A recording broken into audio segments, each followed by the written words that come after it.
Okay, this is lesson 81, more trig ratios, pages 164 through 165.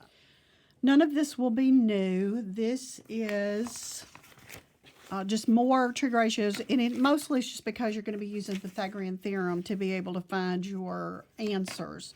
You're going to be doing the sine, cosine, tangent, which we'll just review, SOHCAHTOA.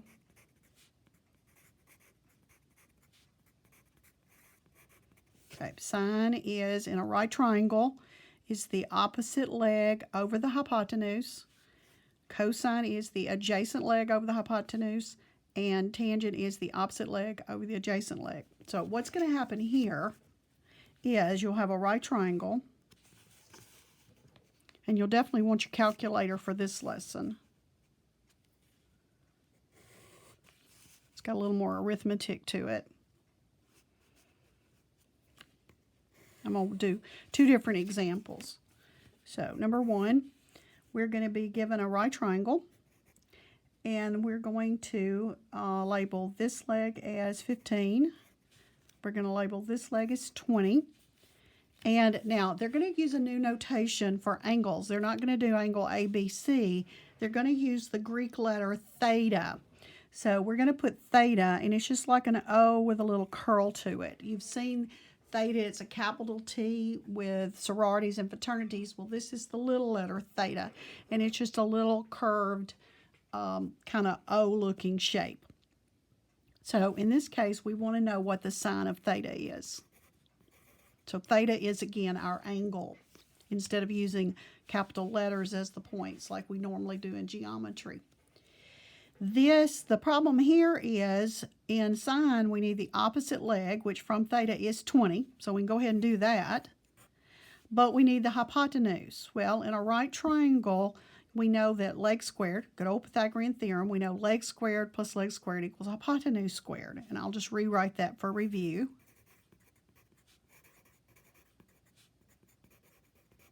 I didn't give you any that are going to involve simplifying square roots that aren't perfect squares. Everything's going to be pretty simple. Now, some of the numbers are kind of big, but everything's going to be nice and neat. So before we can do this, we need the hypotenuse, and we need to do that. We need to do the Pythagorean theorem. I'll let that be my x. So we'll say leg squared plus leg squared equals x squared. So 225 plus 400 is equal to x squared. 625 equals x squared. Take the square root, and we get 25 is equal to x. So now x is 25, and then now we've got our opposite leg over our hypotenuse, and then reducing that, I'm going to divide by 5 over 5, and I get 4/5. So in all the problems that you have, you'll have to do the Pythagorean theorem before you can finish it. Now, if it asks for tangent, in this case, you already had those. But I believe in your classwork, I try to give you one that you have to do the Pythagorean theorem to get each one of the problems. Let's do another one. It's just, like I said, the only new part to it is just review of the Pythagorean theorem. I'm going to draw my right triangle going this way.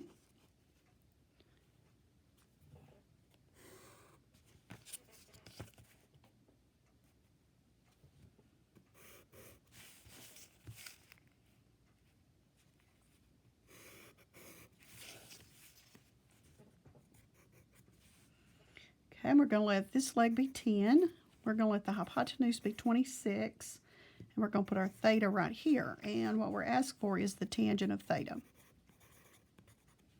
Now, when I get ready to do tangent, notice that I need the two legs, because go back up here, it's the opposite leg over the adjacent. So when I look at this, I know the opposite leg, but I don't know this one. So this time we'll let this be our x.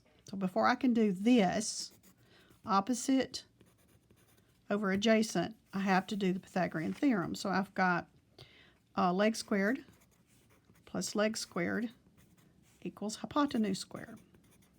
So I've got x squared plus 100 equals, now that one, I knew those up there, don't know that one. 26 squared equals 676. Okay, let's subtract 100. We get x squared is equal to 576. Now this is where I'm telling you that I didn't give you any like square root of 12 where you'd have to break it down. They're going to be perfect squares. So all I'm going to do is just take the square root of 576. And I got 24. So if you don't get something, an integer, then you'll need to go back and look at your arithmetic. I pulled out any of them that had a little bit of crazy simplify radicals, which we need, but these were just good problems to do. So once I know this is 24, then I know the tangent was the opposite leg over the adjacent leg. This one's going to be divisible by 2, and we get 5 over 12.